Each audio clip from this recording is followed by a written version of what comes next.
When I discovered his mother had been dead for 5 years, I felt the ground collapse beneath me.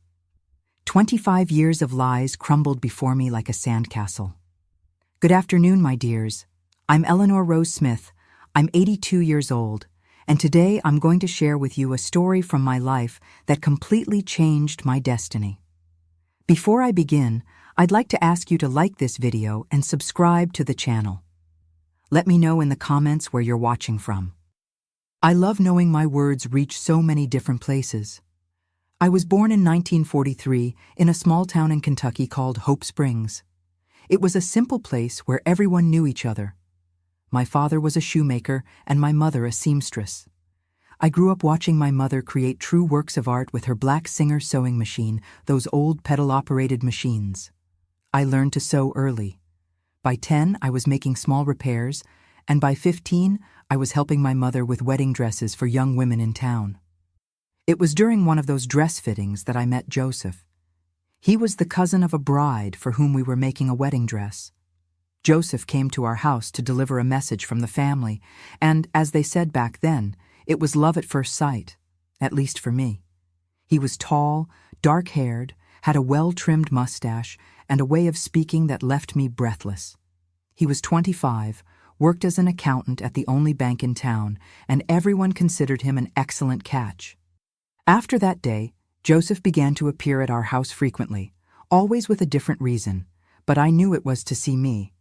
My mother noticed too and kept an eye on us, always present in the living room while we talked. In those days, a respectable young woman wasn't left alone with a young man, no matter how respectable he seemed. And Joseph seemed to be the most respectable man in the world. We dated for 2 years. Sunday meetings in the town square after church, always accompanied by one of my 4 brothers. Visits to my home, where we had coffee with cornbread in the living room, under the watchful eye of my parents. It was a beautiful courtship, as courtships were in those days, without touches beyond holding hands, without kisses, except for a few stolen ones when no one was looking.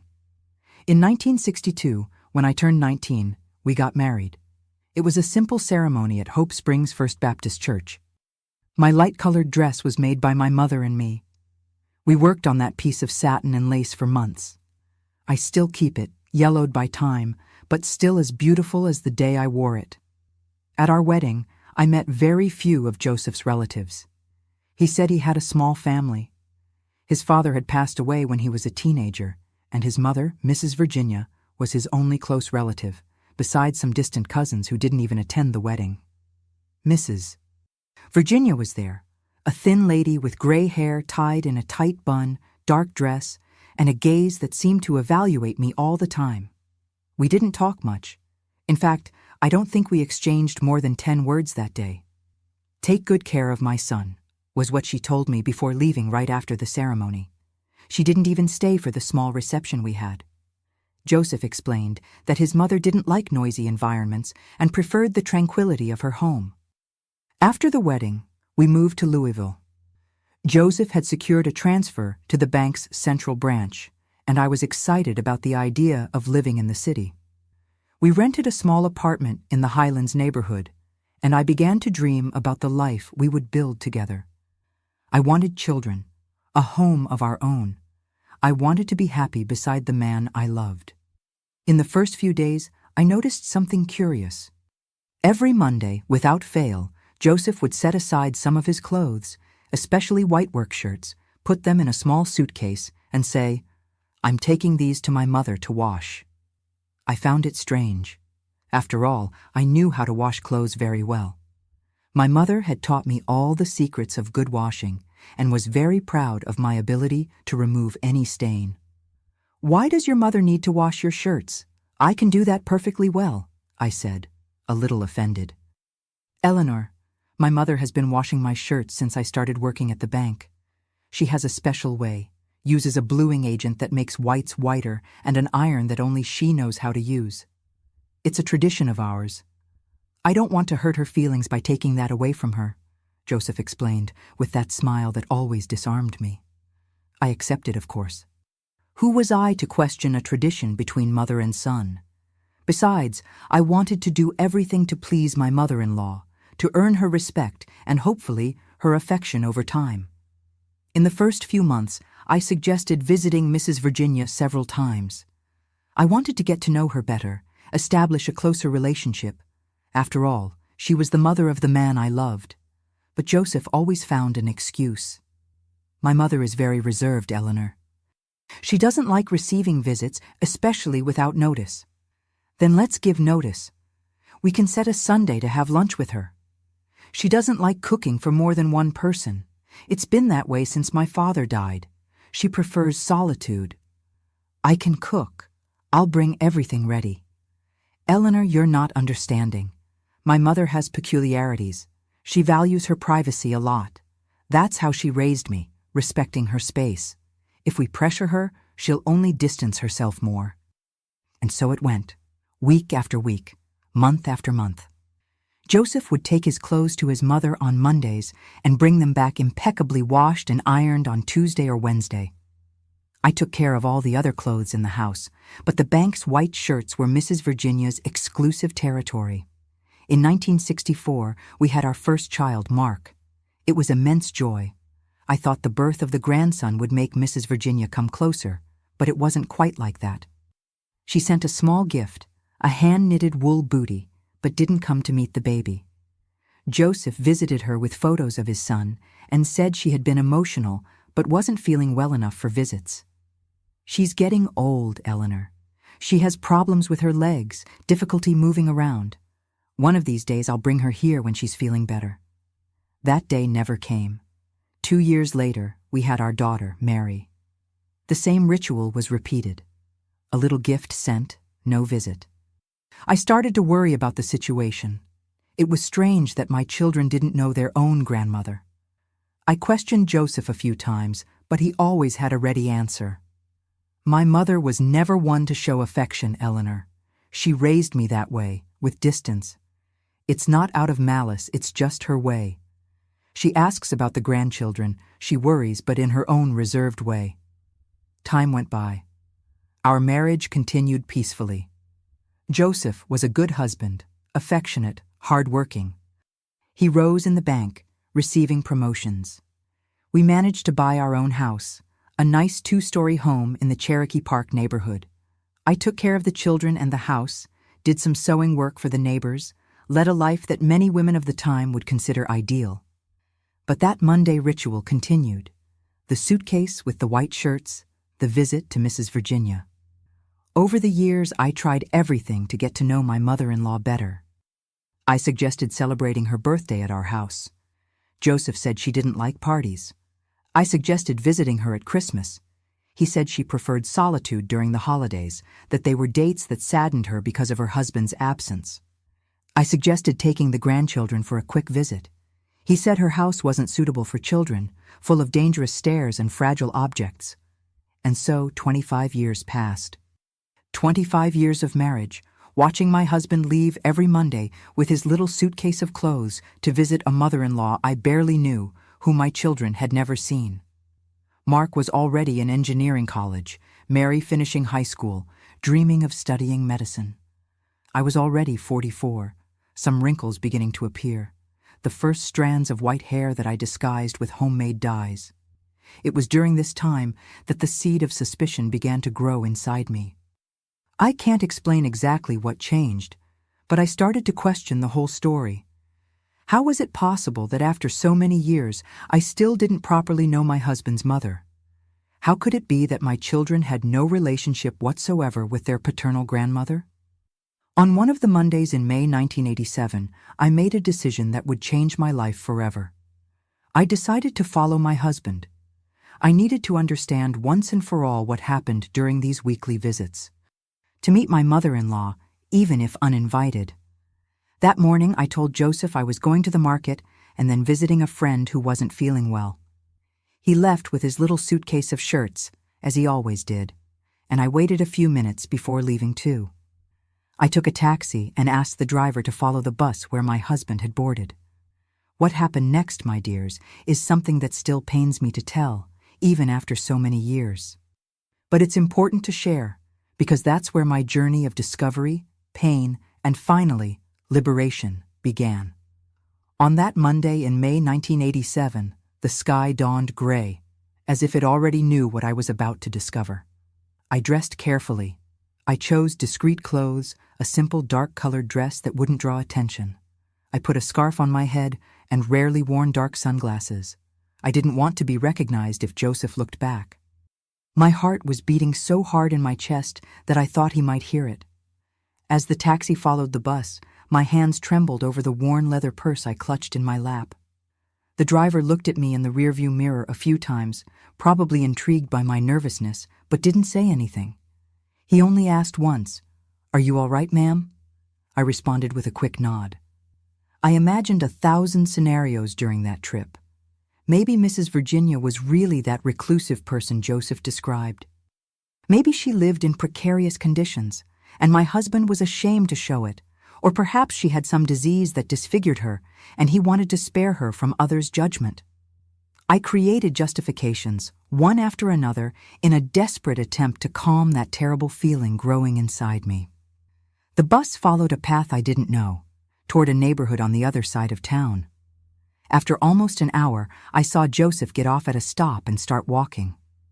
I asked the driver to stop the taxi a little ahead. "Can you wait? I won't be long," I asked. "Are you sure you want to do this?" asked the taxi driver, a gray-haired gentleman who seemed to understand exactly what I was doing. "Sometimes it's better not to know certain things." "I need to know," I replied, with a determination I didn't know I had. I followed Joseph at a safe distance. He walked with firm steps, like someone who knows the way well. After a few blocks, he entered a tree-lined street with simple but well-kept houses. He stopped in front of a yellow 2-story house with a small porch, took a key from his pocket, and opened the door as if arriving home. I stood paralyzed at the corner, hidden behind a tree. This didn't make sense. Joseph had said his mother lived in a small apartment downtown, not in a 2-story house in a residential neighborhood. I waited a few minutes, gathering courage to approach. I walked slowly to the house and, with my heart in my throat, peeked through the side window. The curtain was slightly open, allowing me to see part of the living room. It was then that my world fell apart. I saw Joseph embracing a woman. It wasn't Mrs. Virginia. It wasn't an elderly lady with gray hair. It was a younger woman than me, with long black hair, wearing a floral dress. They kissed in a way we only kiss someone we deeply love, with an intimacy that only exists between people who share a life. I backed away, feeling my legs weaken. I almost fell, but supported myself against the wall of the house. It was then that I heard children's laughter coming from inside. I forced myself to look through the window again and saw 3 young people entering the living room, 2 teenage boys and a girl who must have been about 16. "Dad, I brought the magazines I promised," said one of the boys, hugging Joseph. "Dad," they called him Dad. My husband, the father of my children, was the father of other children. He had another family, another house, another life. I don't know how I managed to get back to the taxi. I remember walking like a sleepwalker, tears blurring my vision, the world spinning around me. The taxi driver didn't ask questions when I got into the car sobbing. He just offered me a handkerchief and asked where I wanted him to take me. "Anywhere but home," I replied, without knowing what to do. I ended up asking him to drop me at my friend Constance's house, the only person I trusted enough to share that terrible discovery with. Constance was a widow, lived alone in a small house in the same neighborhood where I lived. We had been friends since I moved to Louisville, and she had always been suspicious of Joseph and his stories about the mysterious mother. When I arrived at her house in that state, Constance didn't need explanations. She opened the door, pulled me inside, and hugged me tight as I collapsed in tears. Between sobs, I told her what I had discovered. "I always thought something was wrong with this story," she said, serving me a glass of water with sugar. "A man who hides his mother from his wife for so many years? That never seemed normal to me." I spent the rest of the day at Constance's house, trying to understand what I would do next. I couldn't simply go home and confront Joseph. Not yet. I needed more answers. Constance suggested we investigate a bit more before any confrontation. If he lied about his family, he may have lied about his mother too, she said. Do you know where Mrs. Virginia was supposed to live, according to what he told you? Yes, I knew. Joseph always mentioned that his mother lived in a small apartment on Main Street, downtown. Never the exact address, but I could look. The next day, with Constance by my side, I went to Main Street. It was a commercial street, with some old apartment buildings on the upper floors. We entered several buildings, asking for Mrs. Virginia. No one knew her. We were almost giving up when an old man sweeping the sidewalk of a small restaurant heard us asking, Mrs. Virginia, Joseph's mother from the bank, she lived in that building over there, he said, pointing to an old building across the street. But it's been about 5 years since she died, poor thing. A sudden stroke took her. 5 years. Mrs. Virginia had been dead for 5 years. And during all that time, Joseph continued leaving with his little suitcase of clothes every Monday, saying he was going to visit her. I wanted to collapse right there in the middle of the street. The lie was even bigger than I had imagined. It wasn't just another family, it was an entire life built on lies. Constance held me by the arm, giving me strength to continue. Did you know her? I asked the man, trying to control my voice. Oh, yes. She came to lunch here almost every day.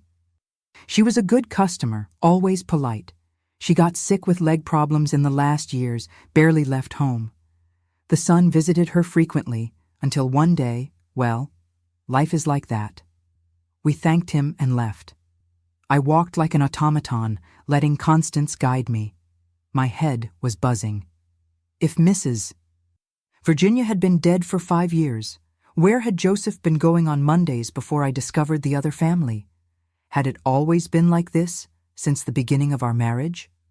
We went back to Constance's house and made a plan. I needed to find out more about this other family before confronting Joseph. The next day, I went back to that tree-lined street, to the yellow 2-story house. I observed from a distance, hidden in a small diner across the street. I saw the woman leave with the youngest daughter, both in uniform.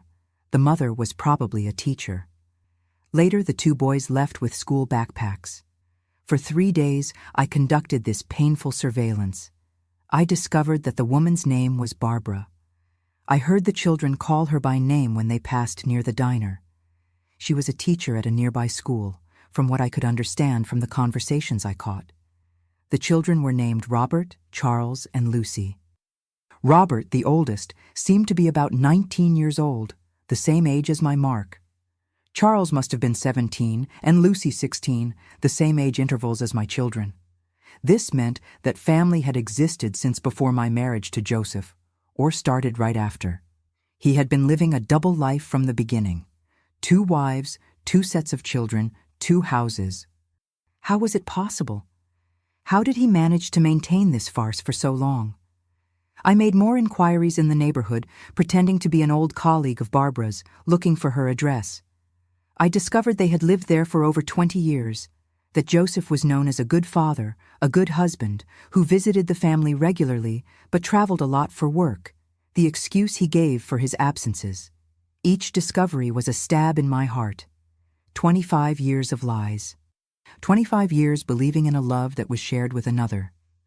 My children, who grew up admiring their father, had half-siblings they didn't know existed. On the 4th day, I made a decision. It was time to confront Joseph. I went home to the surprise of my children, who were worried about my sudden disappearance. I explained that I needed to help Constance, who wasn't feeling well. They accepted the explanation without questioning much. They were busy with their own lives, Mark with his college studies, Mary preparing for her college entrance exams. I waited for the next Monday to arrive. Joseph prepared his little suitcase, as he always did. He kissed me on the forehead before leaving, as he always did. I'm going to visit Mom. I'll be back late afternoon, he said, as he always said. I let him leave.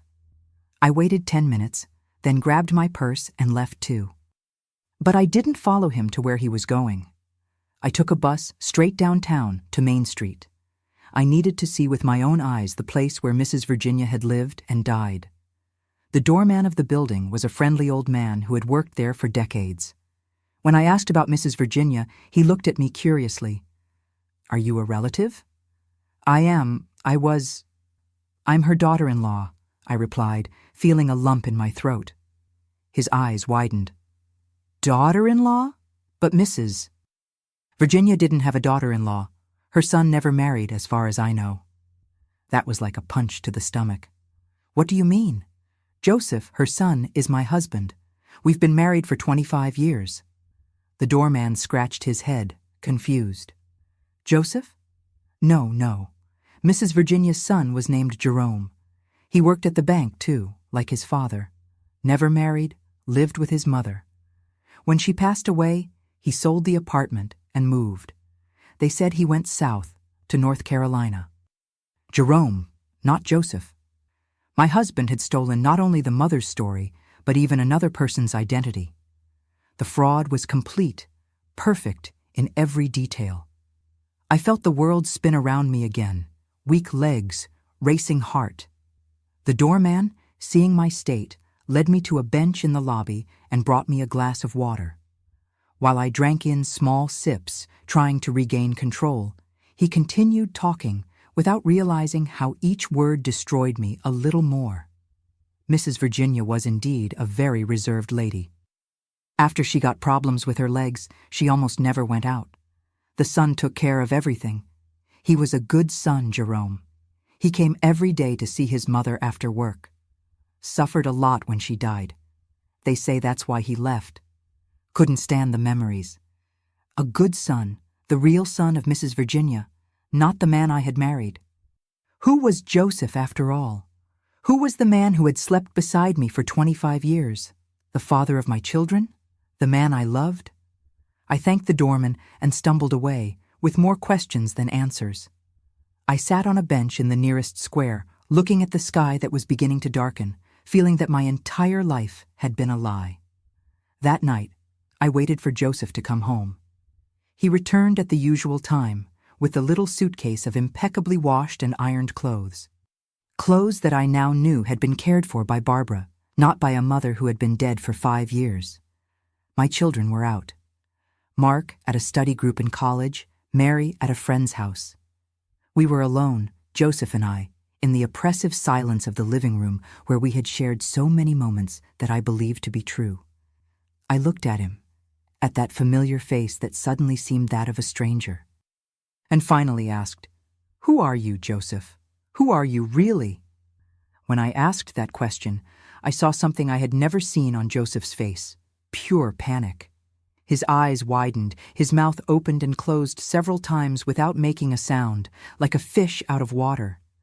The color left his face, leaving him as pale as wax. He knew that I knew. There was no more hiding. "What are you saying, Eleanor?" He tried to smile, but his face only managed to produce a grimace. His eyes darted around the room, avoiding meeting mine. I kept my voice calm, although inside I was shattered. "Your mother, Mrs. Virginia, died 5 years ago. Her son's name was Jerome, not Joseph. And you have another family, in a yellow 2-story house, with a woman named Barbara and 3 children. He collapsed on the sofa as if his legs had turned to water. He covered his face with his hands, his shoulders trembling. I thought he was crying, but when he removed his hands, his face was dry, just scared, defeated. "How did you find out?" was all he managed to say. That question enraged me more than anything else. Not, "I'm sorry," or "I can explain," or even, "It's not what you're thinking, just, how did you find out?" As if the problem was me discovering the lie, not him living it for 25 years. "I followed you last Monday, saw you with them. Then I went to the building where your supposed mother lived. I talked to people who knew the real Mrs. Virginia and her son Jerome." Joseph remained silent for a long time. The room was dark now. Neither of us had turned on the lights when it got dark. Sitting in the dimness, 2 strangers who had shared a bed for a 1/4 century. "You wouldn't understand," he finally said, his voice almost a whisper. "Try." Try to make me understand how you could lie to me all these years. How you can have two families, two sets of children. How you could invent a mother who wasn't yours, use the name of a man you didn't even know. My voice was firm, firmer than I felt inside. And so the confession began, a story so fantastic, so absurd, that if I hadn't been living that nightmare, I would have laughed. But there was nothing funny about those revelations that destroyed my world. Joseph wasn't Joseph. His real name was John August. He was born in a small town in Tennessee, the son of poor farmers. Without education, without opportunities, he decided to try life in Louisville at 18. He got a job as a janitor at the same bank where he would later claim to be an accountant. It was there that he met Jerome, a young accountant who worked in the loan department. Jerome was kind, polite, helped John with tips on how to behave, lent him books, encouraged him to study. They became friends despite the social difference. John admired Jerome, his education, his way of speaking, his knowledge. When Jerome mentioned he would be transferred to the New York branch, John saw an opportunity. Not the opportunity I would imagine of saying goodbye to a friend and wishing him good luck, but the opportunity to steal his identity, to become someone he never was. Jerome was reserved. Few at the bank knew him well. When he left, John began to present himself as Joseph, a name he thought more sophisticated than his own. He forged documents, invented a diploma, and gradually built a new identity. Nobody questioned much. In the 1960s, systems were precarious, verifications almost non-existent. "I wanted to be somebody, Eleanor," he explained in the darkness of our living room. "I wanted respect, wanted opportunities. As John August, son of illiterate farmers, I would never be anything. As Joseph, accountant with a diploma, doors would open, and they did." He got a better position at the bank, learned the job in practice, observing others. He was intelligent, caught on quickly. Nobody suspected. In a short time, the lie became his reality. During this same period, he met Barbara. She was an elementary school teacher, came from a simple but educated family. They fell in love, started dating. John, now firmly established as Joseph, planned to marry her, continue building his new life. Then, by a twist of fate, he was sent to my town to open a new branch of the bank. There he met me at the dress fitting of Barbara's cousin. He saw in me, daughter of a respected family, skilled seamstress, girl of good character, another opportunity for social advancement. "I didn't plan to fall in love with you," he said, as if that was a consolation. "But it happened, and I didn't want to lose Barbara. So I decided I could have both, 2 lives, 2 wives, 2 sets of children, like in a fiction book, except it was my reality. My life was being torn apart by each word coming out of that man's mouth, whom I thought I knew. To maintain the farce, he invented the story of the reclusive mother. He told Barbara he traveled frequently for work, when in fact he was with me. He told me he visited his mother every week, when in fact he was with her. He balanced between 2 worlds, 2 identities, 2 families who didn't know of each other's existence. How did you manage to hide this for so long? How did no one ever see you with her? How did you maintain the story of your mother even after the real Mrs. Virginia died? I asked, trying to understand the magnitude of that fraud. He explained with a disturbing calmness how he managed everything, how he kept the 2 families in distant neighborhoods, how he created elaborate stories to justify his absences, how he fabricated a complex web of lies that supported his house of cards for 25 long years. Mrs. Virginia's death almost unmasked him. He found out by chance when he went to her building to complete some detail of his story, but he adapted the lie, telling Barbara that his mother had died, while to me he continued the farce of the weekly visits. "And the clothes?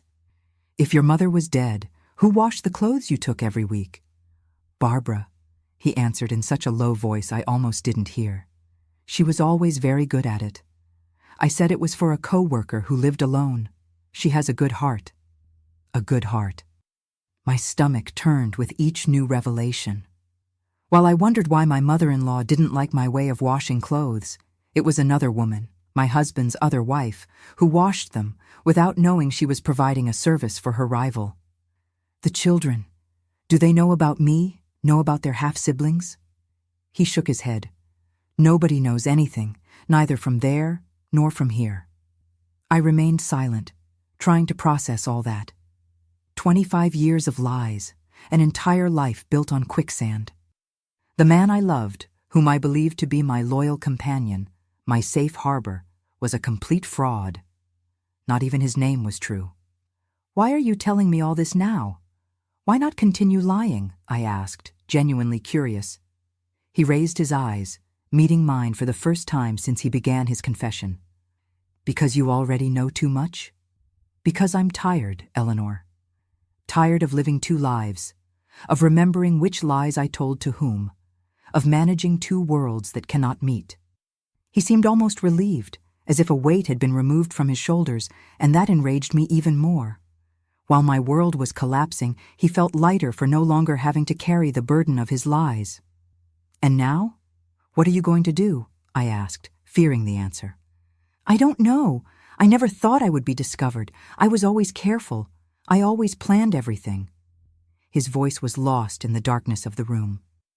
Will you abandon Barbara and the children, or will you abandon me, or will you try to continue with both families now that I know the truth?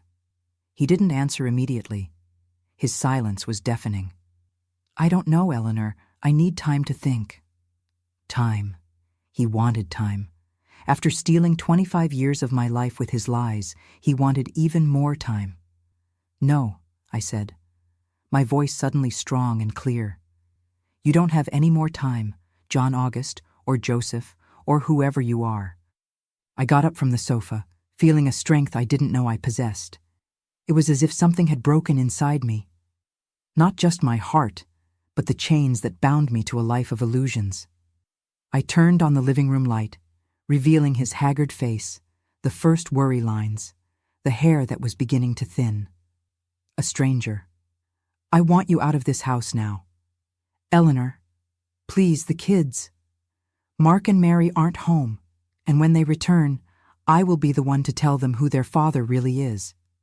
You had 25 years to be honest. Your time is up.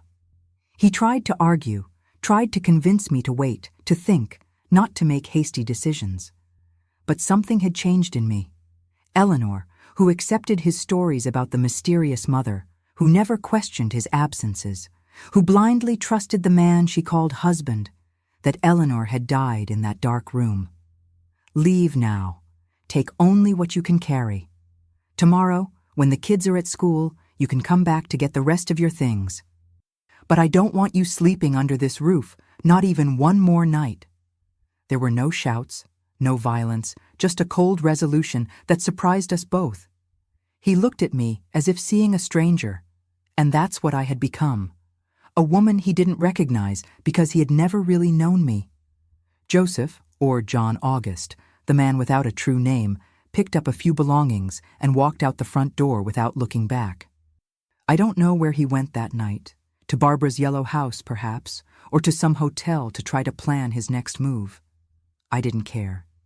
When the door closed behind him, I fell to my knees on the living room floor, finally allowing the tears to come. I cried like I had never cried in my life. I cried for young Eleanor of 19, who got married full of dreams. I cried for my children who grew up with a father who was a mirage.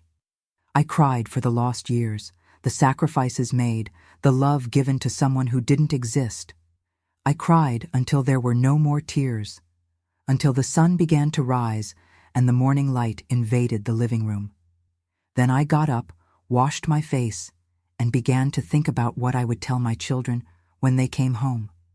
Life as I knew it had ended, but something new had been born inside me that night. Something that didn't yet have a name, but that would give me strength for the difficult days ahead. Tomorrow arrived like an intruder, illuminating a room that still held the echoes of my pain. I sat at the kitchen table, trembling hands holding a cup of coffee that cooled without being touched. How to explain to my children that their father wasn't who he claimed to be? How to dismantle 25 years of false memories without destroying the ground beneath their feet. I heard the key turning in the door. It was Mark returning from his study group. He always spent the night at a friend's house when the meetings ended late. My son came in smiling, the heavy backpack on his back, the bright eyes of youth that hasn't yet known betrayal. Seeing me sitting there, with swollen eyes and a pale face, his smile disappeared. "Mom, what happened? Where's Dad?" The simple question opened the floodgates of my tears again. Mark dropped his backpack on the floor and ran to me, kneeling at my side, taking my hands in his. A man's hands now, no longer a boy's, hands that looked like his father's, the father who wasn't who we thought. Your father won't be living here with us anymore, son." The words sounded strange, as if they were being said by someone else. Mark looked at me confused, not understanding. How could he?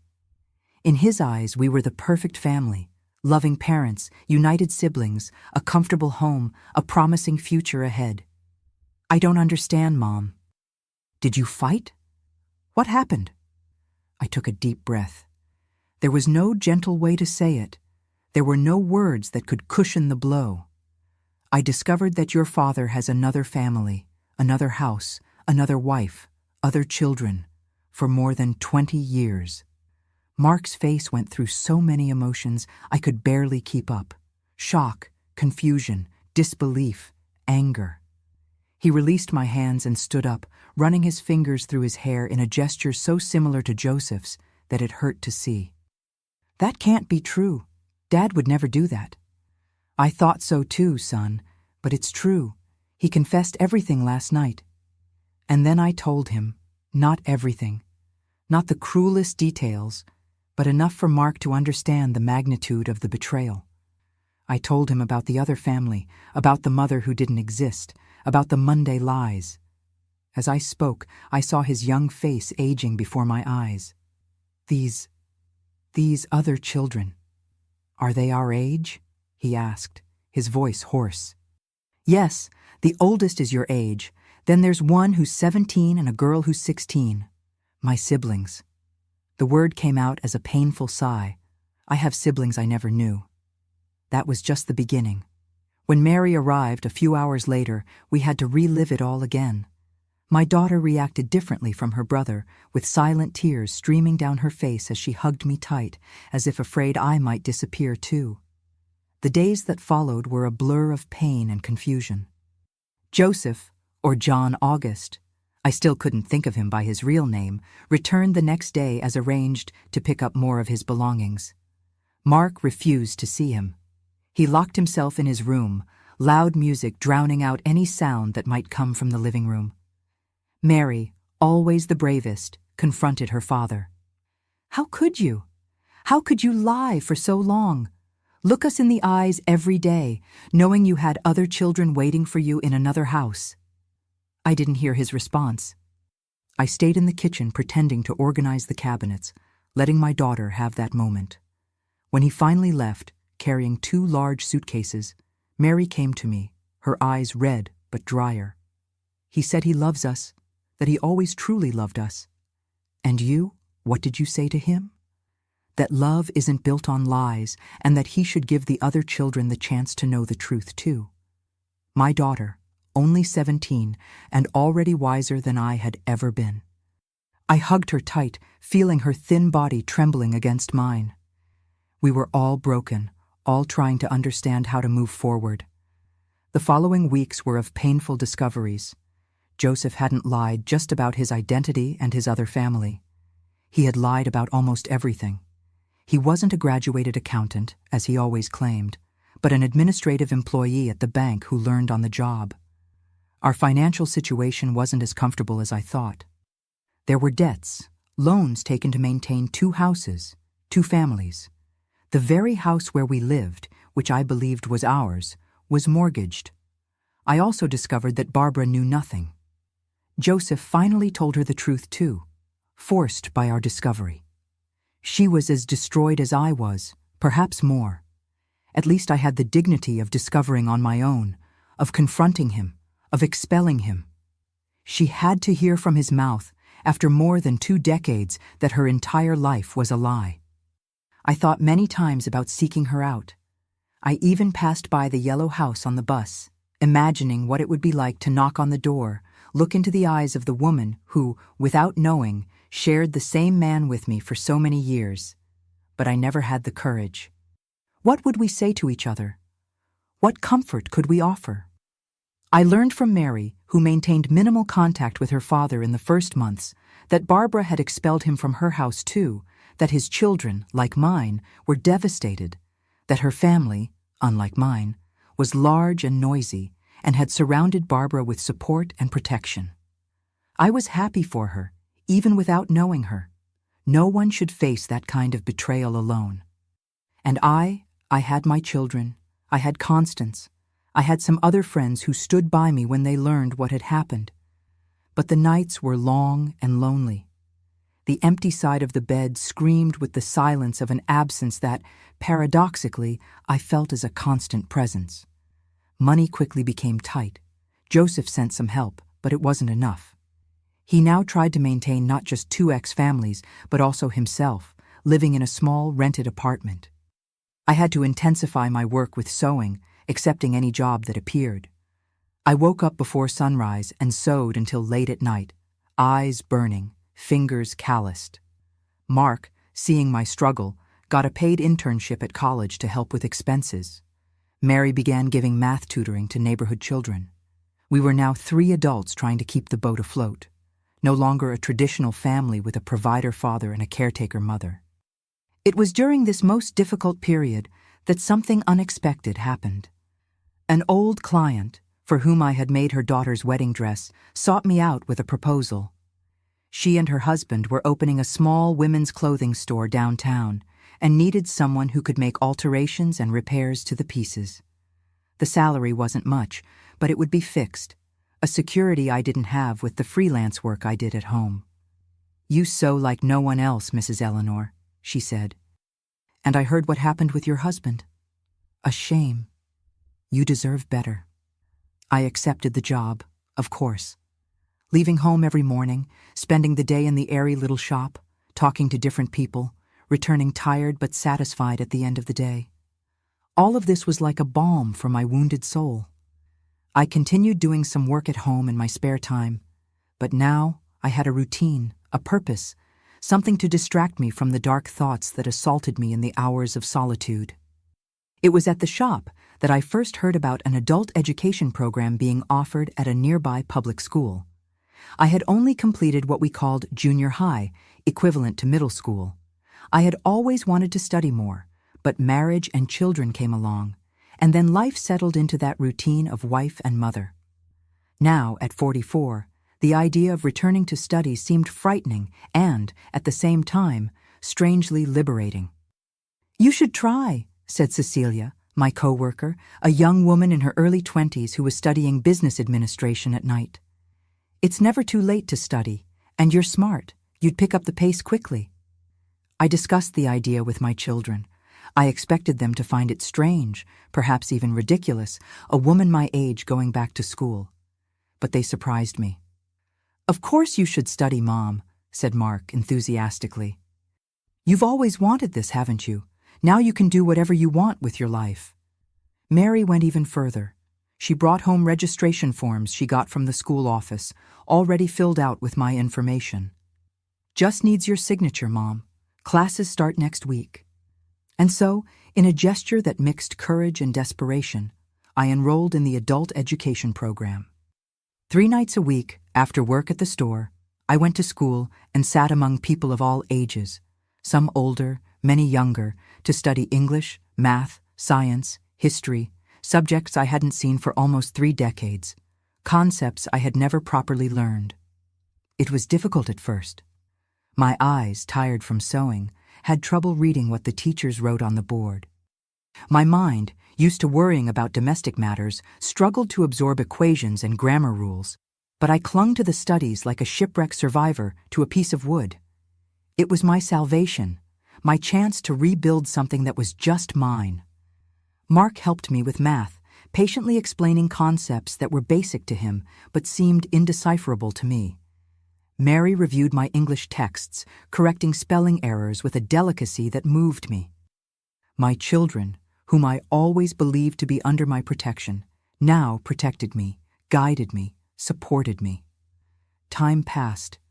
The wounds, although they never completely healed, began to hurt less.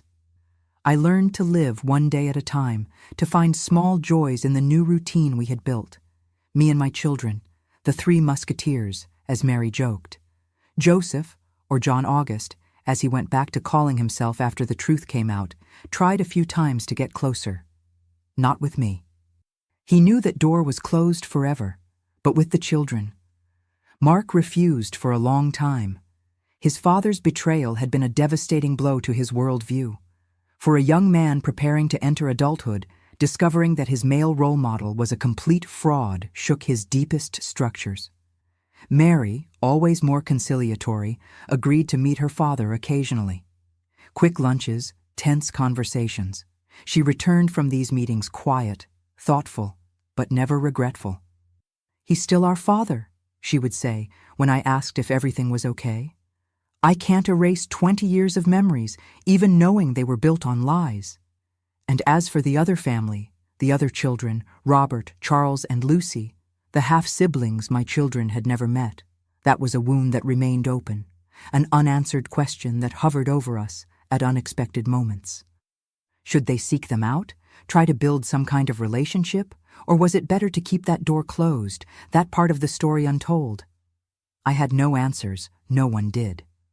We were all improvising, trying to find a path on a map that had been torn and mended, with important parts still missing. What I knew, with growing certainty each day that passed, was that life went on, and that I, Eleanor Rose Smith, at 44, was just beginning to discover who I really was, without the shadows of a marriage based on lies obscuring my vision. It was painful, it was frightening, but it was also, in a way I could never have imagined, liberating. At the end of that year, I completed the adult education program with surprisingly good grades. My children organized a small graduation party at home with cake and champagne. Constance came along with some colleagues from the store and 2 or 3 teachers who had become friends during the course. It was a modest gathering, nothing compared to the traditional large graduation parties, but to me it meant the world.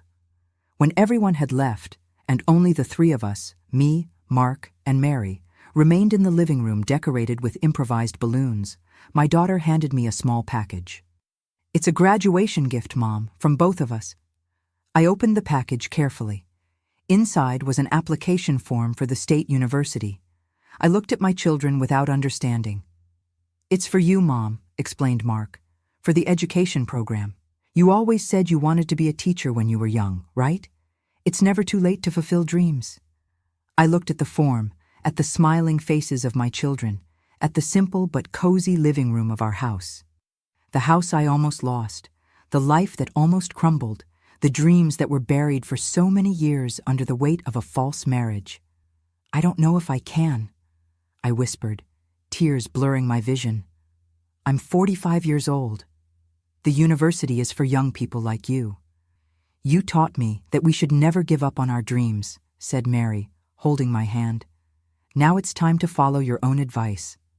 And so, trembling with fear but also with hope, I filled out that form. It was the first step of a journey that I didn't even know I was about to begin. A journey that would take me far beyond the pain of betrayal, to a place of strength and purpose that I never imagined I would find. When I stepped onto the campus of the State University for the first time, I felt like an intruder. At 45, carrying new notebooks in a purse worn from use, I was decades older than most of the students circulating in the hallways. Young people with their colorful backpacks, loud laughter, and a confidence I had lost long ago. I wanted to turn around and flee, return to the relative comfort of my routine of work at the store and sewing in my spare time. But I thought of my children, who had believed in me more than I did myself.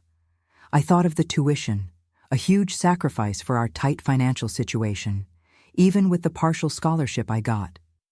And I took the next step and then another until I found the room where I would have my first education class.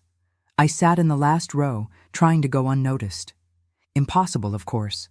In a class of 50 students, I was the only one with hair beginning to gray, with expression lines marking the face. The curious looks followed me, some discreet, others not so much. I held my head high, pretending to have a confidence I didn't feel. The professor entered. Dr. Helen, a specialist in educational foundations. She seemed to be about 60, completely white hair, tied in an unpretentious bun, red-framed glasses that contrasted with her serious face. She began the class with a simple question that changed everything for me. Why do you want to be educators? What brought you here? The students began to answer one by one. Many spoke about the desire to transform lives, about the love for knowledge, about the influence of former teachers. Beautiful, idealistic answers, proper to youth which hasn't yet faced the hardships of life. When my turn came, I hesitated. What to say? That I was there because my 25-year marriage had been a lie? That I needed to rebuild my life after discovering that my husband had another family? That I wanted to prove to myself that I could still dream, even after everything? I'm here, I finally said, because I believe it's never too late to start over, to transform pain into purpose. And because, after raising my 2 children, I want to help other children find their way, even when the world seems to be collapsing around them. Professor Helen looked at me for a long moment, her penetrating eyes behind the red glasses. Then she smiled, as if she had found something she was looking for. That, she said, is exactly what makes a true educator. That simple moment was like a blessing, a confirmation that I was in the right place at the right time, despite all the circumstances that had led me there. The first months at college were the most difficult. Adapting to the pace of studies, to new technologies, computers were a mystery to me, to academic language so different from my everyday English. Many nights I cried silently after Mark and Mary had retired, feeling inadequate, foolish for believing I could compete with 18, 19-year-olds whose minds were still avid sponges for knowledge. But something curious began to happen. My life experience, which I thought was a disadvantage, revealed itself to be an unexpected source of wisdom. In discussions about child development, I had real examples from my own children. In classes on family dynamics, my personal story, which I eventually shared with some closer colleagues, offered insights that no book could give. The professors noticed, some began to value my contributions, to ask for my opinion, to use my examples to illustrate theoretical concepts. The colleagues, initially distant, began to approach, first out of curiosity, then out of genuine interest, and finally out of respect. A small study group formed around me. I helped the younger ones with practical examples. They helped me with theory, with technology, with more recent references. It was an exchange that benefited everyone. During this period, my personal life was also going through transformations. Mark graduated in engineering and got a good job at a construction company. Mary entered medical school, fulfilling her childhood dream. Our financial situation gradually improved. We weren't rich. We would never be. But we no longer went through the anxieties of the first months after the separation. John August, I could never call him Joseph again, the name was part of the lie, continued to be present in the children's lives in a limited way. Over time, Mark softened his stance and agreed to meet his father occasionally. The wounds didn't completely heal, but the initial hatred gave way to a melancholic acceptance. "He's flawed, Mom," Mark told me once. "But he's still my father and he's trying to fix what he can, even knowing that some things will never be the same." As for me, I kept my distance. There was no hatred. It surprised me to discover how time diluted such a corrosive emotion, but there was also no forgiveness. Just a silent understanding that some breaks are irreparable, some paths are one way. I learned, through the children, that John August had retired from the bank and opened a small stationery store, that he lived alone, without getting involved with other women, that Barbara, the other wife he kept secret for so many years, had moved to Atlanta with the younger children, starting life away from the memories. That Robert, her oldest son, had gotten married and remained in Louisville, maintaining minimal contact with his father. This was information I absorbed without comment, pieces of a puzzle that was no longer mine, but which in some way still composed the scenery of my life.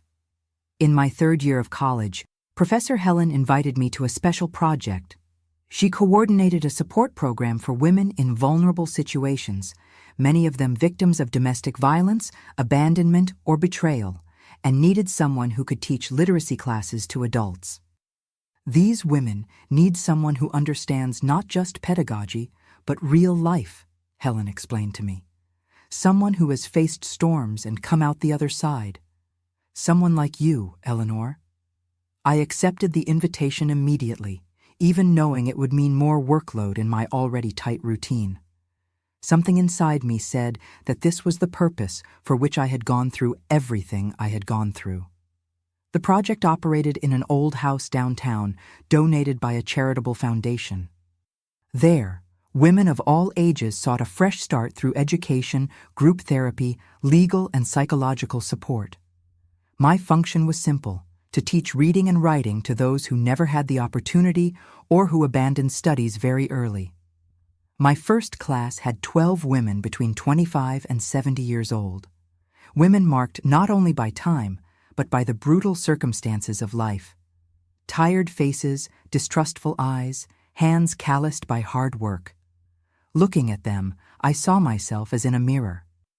Not as I was, but as I could have been, had it not been for the support network I had, the basic education I received, the strength I discovered within me.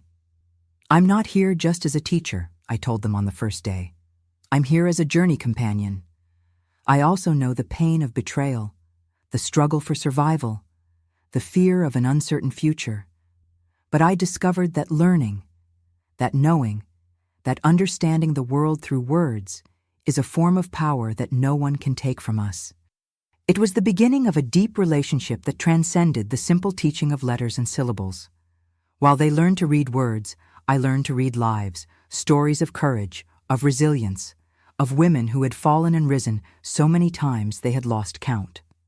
Mrs. Francis, at 67, learned to write her own name and cried when signing a document for the first time without using her ink-stained thumb. Joan, at 32, finally managed to read the letters her son sent from school without having to ask neighbors for help. Teresa, at 45, discovered poetry and began writing simple but poignant verses about her journey as a survivor of violence. As I taught them, I felt I was rebuilding not just their lives but my own. Each small victory of theirs was also my victory. Each obstacle overcome gave me strength to overcome mine. It was a constant exchange, a virtuous cycle of learning and healing. In my final year of college, I presented as my thesis a study on the importance of education in rebuilding the identity of women who had experienced relational traumas. I based it on the experiences I had in the project, the stories I witnessed, my own trajectory of overcoming. The examining committee was impressed with the depth of the work, with the raw honesty of the narratives, with the theoretical foundation I managed to articulate with practice. I received the highest grade and an invitation to continue the study in a master's program.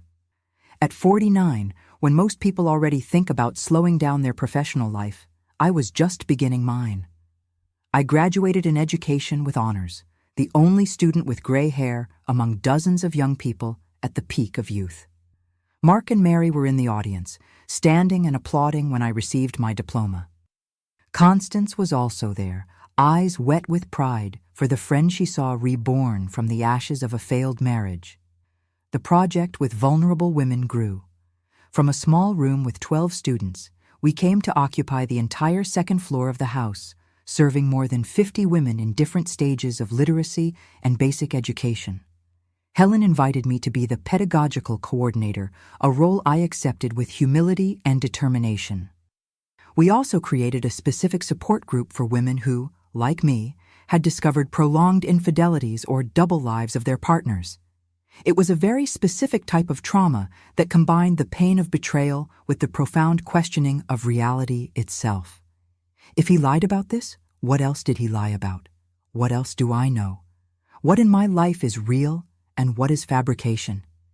In this group, we shared our stories, our survival strategies, our small daily victories. We weren't just passive victims, we were active survivors, rebuilding our lives brick by brick, word by word, dream by dream. It was during this period that I received an unexpected call. It was Barbara, John August's other wife, the woman from the Yellow House. She had returned to Louisville for her son Robert's wedding and, through Mark, asked for my phone number. "We need to talk," she said, her trembling voice on the other end of the line. "After all these years, I think it's time." We met at a neutral cafe downtown. I immediately recognized the same face I had seen that fateful Monday, now marked by the years and the same pains that had marked mine. We sat face to face, two mature women who had shared, without knowing, the same man for more than 2 decades. The conversation was difficult at first, permeated by uncomfortable silences and carefully constructed phrases. But soon, the barriers fell. We weren't rivals. We never were. We were victims of the same lie, involuntary participants in the same deception. And more than that, we were survivors, women who had rebuilt their lives after the house of cards collapsed. Barbara told me her version of the story, how she met John August. For her, that was always his name, when they were both young. How she believed in the story of constant work trips. How she raised 3 children practically alone, accustomed to her husband's absences, who ironically was with my family on the days he was missing from hers. "You know what's strangest?" she said, stirring the coffee with the spoon. Despite everything, he was a good father. He was present when he could, participated in the boys' lives.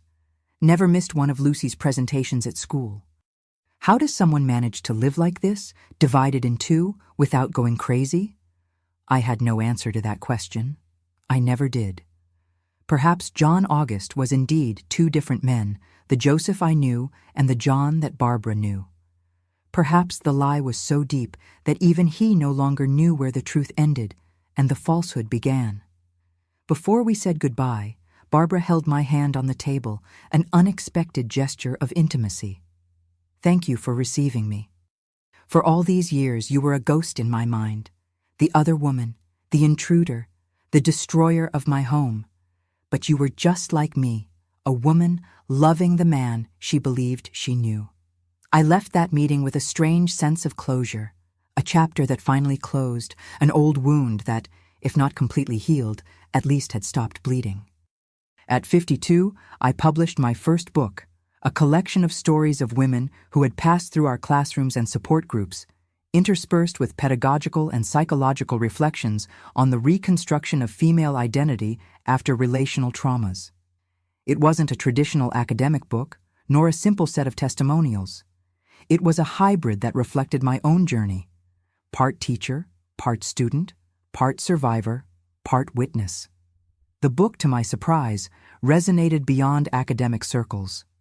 I was invited to radio programs, lectures at universities, meetings with support groups in other cities. My personal story, which for so long had been a source of shame and pain, transformed into a tool of connection with other women going through similar situations. Mark married at 30 to Anne, an architect he met at work. Mary graduated in medicine and specialized in psychiatry, perhaps inspired by the emotional scars our family carried. Both built solid lives, honest relationships, families based on truth and mutual respect. And as for the other children, the half-siblings my children never really knew, Robert, Charles, and Lucy, there were some encounters over the years, timid attempts to establish some kind of connection. They didn't become a united family. The circumstances were too complex, the wounds too deep to allow that. But there was a mutual recognition, a respect for the shared pain, a silent understanding that all were victims of the choices of a man they loved and who disappointed them. Today, at 82, I look back and see a journey that I could never have imagined when I was that young seamstress of 19, getting married full of dreams to the man I thought I knew. The pain of betrayal, which I once thought would destroy me, became the catalyst for a life of purpose and meaning. The project with vulnerable women, which began with a small literacy classroom, transformed into a respected foundation with educational, psychological, and professional programs that have served thousands of women. I officially retired a few years ago, but I still show up there almost every week for a coffee with the younger teachers, for a conversation with former students who come back to tell their success stories. My home now is small, but welcoming, always full of books, plants I cultivate with care, photographs of my 5 grandchildren and 2 great-grandchildren. Mark and Mary visit me regularly, bringing the children, filling the environment with laughter and life. Constance, my faithful friend, passed away 3 years ago, but left me the company of her cat, a lazy Persian who now sleeps at my feet as I recall this story. John August died a decade ago, at 85, a stroke like his supposed mother. I attended the funeral, not for him, but for my children, who, despite everything, felt the loss of their father. Barbara was there too, more aged than I remembered, but with a serenity in her gaze that spoke of forgiveness. Not forgetting, never that, but acceptance that the past is immutable, and that carrying resentment only poisons one's own soul. I don't know if I ever managed to completely forgive John August, but I know I didn't allow his betrayal to define the rest of my life. Instead of sinking into bitterness, I chose to emerge stronger, wiser, more compassionate with others' pains for knowing my own so intimately. And if there's one lesson I learned in this long journey, it's that our greatest wounds can become our greatest gifts. That from the ashes of disappointment can be born a higher purpose, that it's never too late to start over, to learn, to grow, to love again, not necessarily a new partner, but life itself, with all its imperfections and possibilities. And that, my dears, was my story. A journey from pain to strength, from lies that led me to discover deeper truths about myself. If this story touched your heart in some way, I ask that you leave your like on the video, subscribe to the channel to follow more stories like mine. Share it with someone who might need to hear that even after the worst betrayals, it's possible to rebuild life and find a new purpose. From an 82-year-old lady who has lived enough to know that our scars can become our greatest fortresses. Thank you very much for listening to me, and don't forget to comment where you're watching from. I love knowing that my words reach people in so many different places. Until the next story, God willing, God bless you, and remember, it's never too late to start over.